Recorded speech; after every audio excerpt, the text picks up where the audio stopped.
অৰুণোদয়ৰ বাবেও গাঁওবুঢ়াৰ চাৰ্টিফিকেট বিচাৰি আছে। মই আপোনালোকক এটাই কথা কৈছো যে অৰুণোদয়ৰ কাৰণে গাঁওবুঢ়া মৌজাদাৰৰ কোনো চাৰ্টিফিকেট নালাগে, মাত্ৰ ৰেচন কাৰ্ডখন দেখুৱালেই হ'ব। কোনোবা জাগাত চাৰ্টিফিকেটৰ নামত 30 টকা লয়, 50 টকা লয়, 100 টকা লয়। এইবিলাক মই ভাল নাপাওঁ আৰু সেইকাৰণে আজিৰ সভাতে মই কৈ দিছো যে ৰেচন কাৰ্ড থাকিলে কোনো গাঁওবুঢ়াৰ আমাক চাৰ্টিফিকেট নালাগে, কোনো মৌজাদাৰৰ আমাক ইনকাম চাৰ্টিফিকেট নালাগে।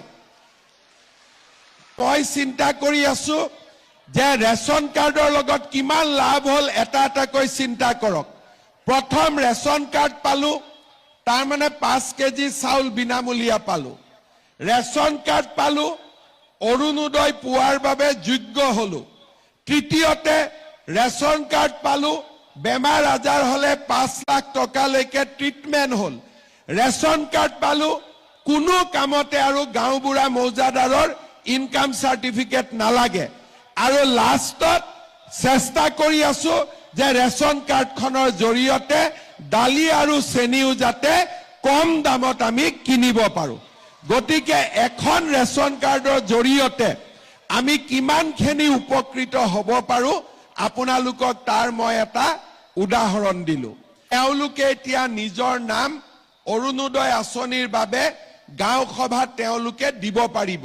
যদি ৰেচন কাৰ্ড নাথাকিলেহেঁতেন তেওঁলোকে অৰুণোদয় আঁচনি নাপালেহেঁতেন। সেইকাৰণে আমি ততাতয়াকৈ যিসকলৰ ৰেচন কাৰ্ড নাই তেওঁলোকক আমি ৰেচন কাৰ্ড দিয়াৰ ব্যৱস্থা কৰিলো। এতিয়া ৰেচন কাৰ্ডখন পালে অৰুণোদয় পোৱাৰ ৰাস্তা মুকলি হয়। লগতে ৰেচন কাৰ্ডখন পোৱাৰ লগে লগে প্ৰধানমন্ত্ৰীৰ আয়ুষ্মান ভাৰত, মুখ্যমন্ত্ৰীৰ আয়ুষ্মান অসম, এই দুটা আঁচনিৰ জৰিয়তে আমি মেডিকেল কলেজ, নাৰ্ছিং হোমত চিকিৎসাৰ বাবে বছৰি 5 লাখ টকালৈকে আমি বিনামূলীয়া চিকিৎসা পাব পাৰো। আমাৰ ঘৰত যদি আয়ুষ্মান ভাৰতৰ কাৰ্ডখন নাই, তথাপিতো হস্পিটালত যদি আমি ৰেচন কাৰ্ডখন দেখুৱাও, ৰেচন কাৰ্ডখন দেখুৱালে বছৰি 5 লাখ টকালৈকে আমি বিনামূলীয়া চিকিৎসা এটা পৰিয়ালে আমি লাভ কৰিব পাৰিম। তাৰ মানে আপোনালোকে চিন্তা কৰক যে আজি আমি অসমত 2,50,00,000 ব্যক্তিক আমি ৰেচন কাৰ্ড দিছো। আৰু সকলোৱে যদি বছৰি 1 লাখ টকাৰো মেডিকেলত ট্ৰিটমেন্ট কৰে তেতিয়ালে চৰকাৰে কিমান টকা মেডিকেলত দিব লাগিব? 2,500 কোটি টকা।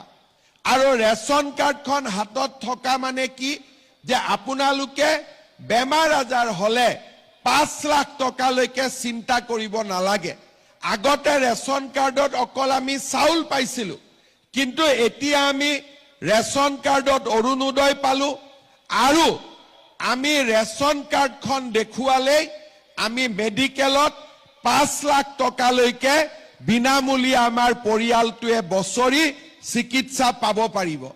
ইয়াৰ পিছত ৰেচন কাৰ্ডখনৰ লাভ কি? আমি সকলো কথাতে গাঁওবুঢ়াৰ চাৰ্টিফিকেট ল'ব লাগে, মৌজাদাৰৰ চাৰ্টিফিকেট ল'ব লাগে। কিন্তু ৰেচন কাৰ্ডখন হাতত থকা মানে এইটো প্ৰমাণ হয় যে মোৰ বাৰ্ষিক উপাৰ্জন 4 লাখ টকাতকৈ কম। এতিয়া বহুত মানুহে অৰুণোদয়